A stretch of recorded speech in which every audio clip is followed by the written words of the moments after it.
Introduction to Soundproofing. V-Gates, how goes it? Welcome to the Mix Repair Guy channel. This video is about soundproofing. First, egg crates on the walls are not soundproofing. Second, soundproofing is never 100% effective. What's important is that it reduces noise to acceptable levels for both recording in your room and keeping peace with your neighbors. Let's get into it. How do we measure sound reduction? A common unit of measurement of sound reduction is called sound transmission class, or STC. It's a measurement of the sound reduction in units that roughly match the number of decibels the sound is lowered. The higher the number, the better the wall is at blocking sound. For example, a typical interior wall of a home with half-inch drywall on both sides, no insulation, and wood studs has an STC of about 33. Add some insulation in the stud cavities, and its STC will increase to about 39.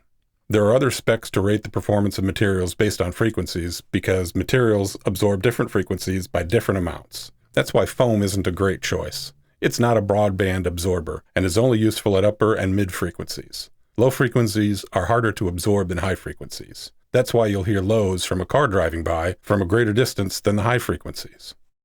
What are some of the methods of sound reduction? There are some common ways sound can get in and out of your room. The first is vibration through the structure of your room. The second is from air leakage. This can come from doors, windows, power outlets, and HVAC ducts, to name a few. If air can get through, sound can too. Vibration from sound travels through the structure, which is how it can travel from space to space.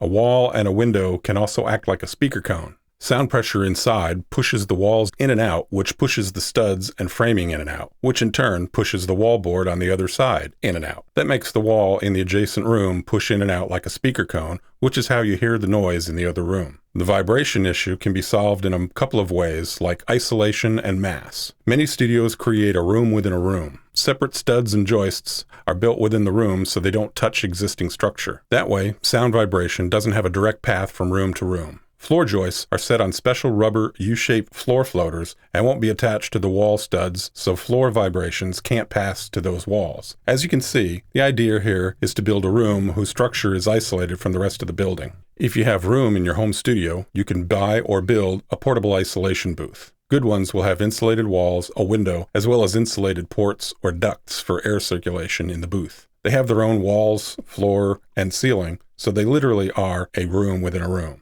Mass is also used to block or absorb sound vibrations. Walls usually have more than one layer of wallboard and frequently have a product called green glue spread between the layers to increase their sound blocking capabilities. 2 layers of sheetrock with green glue in between has the soundproofing ability of 8 layers of sheetrock without green glue. The wallboard is often hung from floating metal furring strips called hat channel, which is attached to the studs with sound isolation clips. In the very early days of studios, sheets of lead would be used for mass underneath the wall material until they discovered lead is toxic. Today, there are products like mass-loaded vinyl, which can come in heavy rolls about a 1/4 inch thick, which is a great replacement for lead. It's a roll of vinyl that has a high-mass material like calcium carbonate or barium sulfate added to it. It's also called a limp mass barrier, since it's not at all rigid and sound can't vibrate through it. Isolation and dampening can be improved by adding sound absorption as well. Materials that absorb sound waves and convert them to heat energy include fiberglass, mineral wool, and to a lesser extent, acoustic foam and certain fabric panels filled with dense cloth materials. Avoid acoustic foam because it's only moderately useful for high and upper mid frequencies. That lack of even frequency absorption will harm the flat frequency response you're trying to get in your room, so you can't mix as accurately. These are some techniques commercial studios use for soundproofing. What can be done on a small budget or no budget at all? That depends on what you can scrounge as substitutes. Here are some steps to take for your room. Seal any path that air can leak in and out of your room. In my room, my hollow core door is the worst source of noise leakage. That means weather stripping all around doors and windows. Put a U-shaped door sweep at the bottom, or at least put something along the door bottom while you're in the room. Maybe layer up a moving blanket and do your best to cover the whole door, or at least the bottom gap.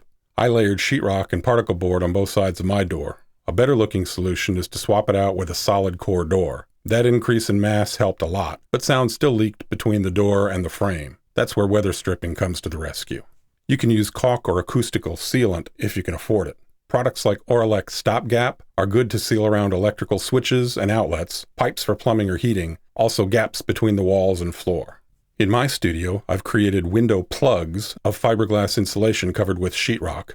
Mine are screwed and caulked in place, but you can make your own that just pop in and out. Be sure you do not cover up a fire escape window.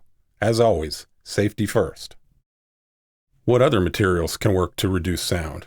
Moving blankets are good, but you can also use thick blankets or quilts over the walls and windows. Like acoustic foam, they're not as good at blocking low frequencies, but they do reduce sound leakage a bit. It won't hurt to layer several of them together. The thicker, the better, because the more material you have, the more audio energy will be converted to heat energy. Moving blankets several layers thick could be rigged up like a curtain over your studio door.